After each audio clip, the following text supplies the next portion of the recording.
আসসালামু আলাইকুম, কেমন আছেন সবাই? আশা করি ভালো আছেন। প্রতিনিয়ত আজকে নতুন একটি ভিডিও নিয়ে চলে আসলাম। তো শ্বশুরবাড়ি থেকে যে কচু দিয়েছে ওই কচুটা এখন রান্না করতেছি। ছোটো কচু এখানে সিদ্ধ বসাই দিছি, আর পাশে বড় কচুটাও বসাই দিছি কাটটা কুটটা। আশা করি সম্পূর্ণ ভিডিওটাই দেখবেন, স্কিপ করবেন না, পাশেই থাকবেন, লাইক করবেন, শেয়ার করবেন, সাথে সাবস্ক্রাইব করবেন যাতে নিত্য নতুন ভিডিও আপনাদেরকে দিতে পারি। তো এখানে কচুর জন্য রসুন কাটটা নিছি। রসুন ছাড়া তো আর কচু রান্না হয় না। কচুও সিদ্ধ হয়ে গেছে মোটামুটি, আর সাথে পাঙ্কাশ মাছ দিয়ে রান্না করুন কচুটা।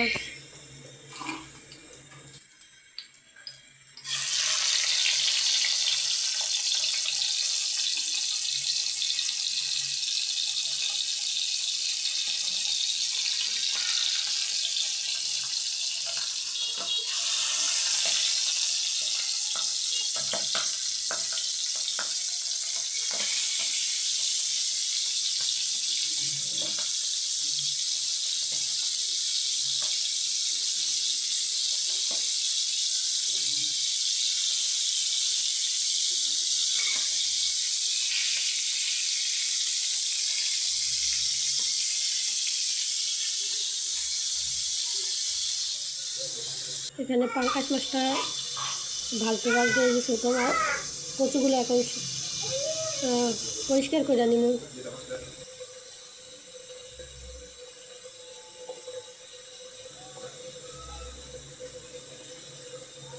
কত সুন্দর পরিষ্কার হয় দেখছেন, কত সুন্দর করে পরিষ্কার হয়ে যায়। তো আপনারা ওইভাবে পরিষ্কার করে নেই।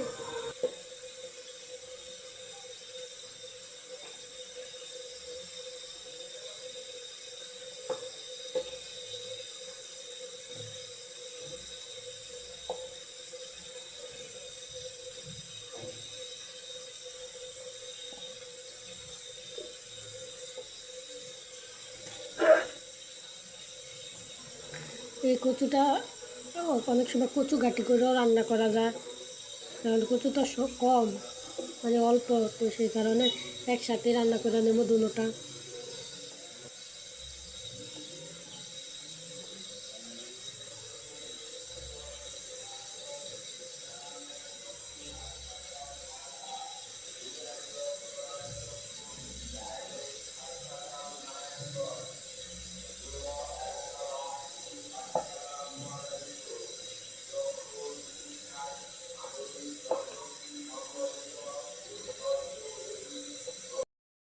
দেখেন কত সুন্দর করে কচুটা পরিষ্কার হয়ে গেছে গা।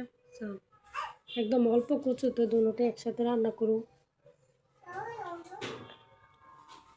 আশা করি সম্পূর্ণ ভিডিওটাই দেখবেন, পাশেই থাকবেন। আর কীভাবে রান্না করি, কচু রান্নাটা কেমন হয় কমেন্ট করে জানাবেন।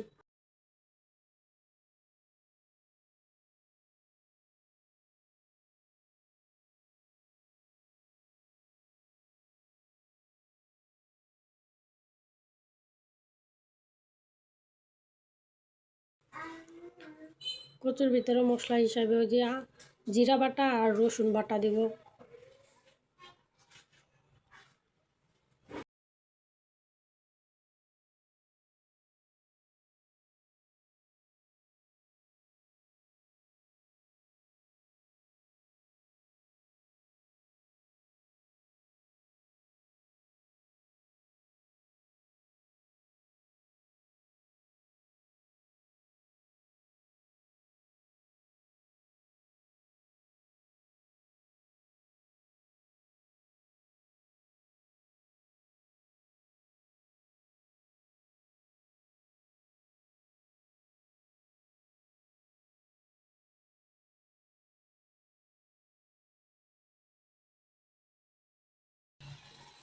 আপনাদের বাইরে বাসায় নেই, কী করবে, একেবারে অসহায়ের মতো লাগে।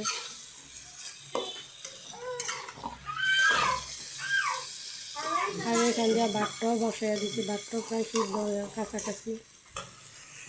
শুধু একজন মানুষ তো মেয়েরা খাইতো না, মেয়েদের জন্য আলাদা মাছটাই মেয়েরা খাইব, আর কচুর তরকারিটা আমিই খাবো।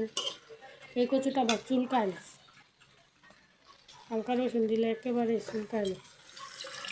অনেক স্বাদ এই কচুটা, এটা আমার শ্বশুরবাড়ির কচু। আপনাদেরকে ভিডিওতে দেখাইছিলাম, আগে ভিডিওতে কিন্তু কাছে এই কচুগুলো দেখাইছিলাম।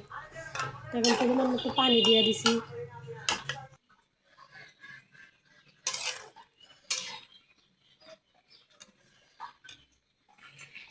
এখান দিয়ে কচুটা হইতে হইতে এখান থেকে চালটা আপনার ভাই ওই দিনকে চালটা নিয়ে আসছিল, তো ভাবছে আচার দিয়ে দেবো।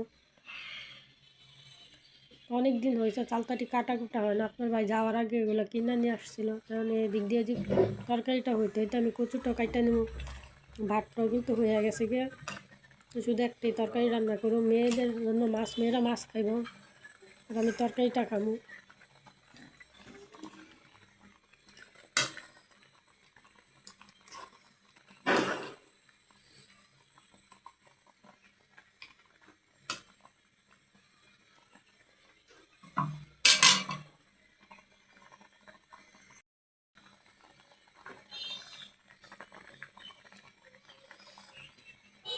আর এই কচুর, এই ছোটো কচু দিয়ে কচুর ঘাটি রান্না করবেন, তেঁতুল দিয়ে, কাঁচা তেঁতুল দিয়ে, অনেক স্বাদ।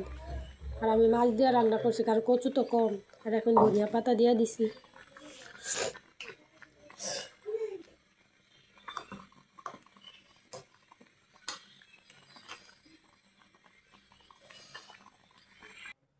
তরকারিটা হইতে হইতে আমার কচুও কাটা কমপ্লিট হয়ে গেছে। তো এই চুলা কচু সিদ্ধ কইরা দিয়েছি, এখন সিদ্ধ হয়ে গেছে গা।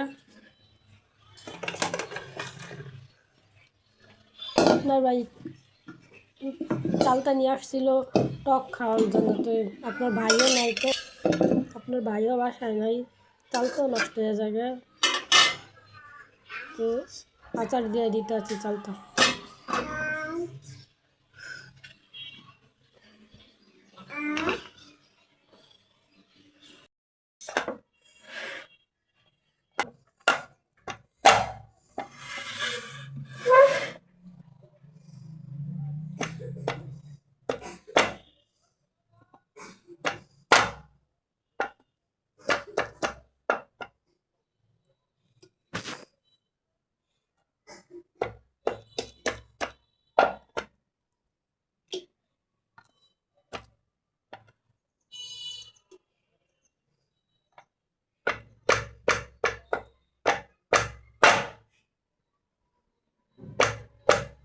আবার সবাই ভাববেন যে পাটা পুতা থাকতে এমনিতেই কা শিলপাটা থাকতে এভাবে কা থেতো করে নিতে আছে, কারণ চালটা প্রচুর কষ থাকে। তো শিলপাতা থেতো করতে গেলে কষ আইসা পুরো কাপড় চোপড় কালো হয়ে যাবে, তো সেই কারণে বইসা মানে পায়ের ভিতরে ইয়ের ভিতরে একটা অন্য পেঁচায় এখন এখানে বসছি। আর এটা দিয়ে ইয়ে করতে, থেতো করতে একটু সুবিধা হয়। তো এই যে থেতো করে এখন বসাইয়া দিছি। তো এখন শুধু চিনি দিয়ে জাল দিব, আর কিছুই দিতাম না। 2-3 দিন পরে যা যা মশলা দেওয়ার সব কিছু অ্যাড করুন, এখন শুধু এই চিনি দিয়ে জাল দিব। তো ভিডিওটা কেমন হয়েছে কমেন্ট করে অবশ্যই জানাবেন। ভালো লাগলে লাইক কমেন্ট শেয়ার করবেন, সাবস্ক্রাইব করতে ভুলবেন না। সবাই পাশে থাকবেন, আমি অনেক কষ্ট করে ভিডিও করে আপনার মানে সংসারের সময় দিয়ে আপনাদের সাথে ভিডিওগুলো শেয়ার করি। সাপোর্ট করবেন সবাই। সবাই ভালো থাকবেন। আসসালামু আলাইকুম।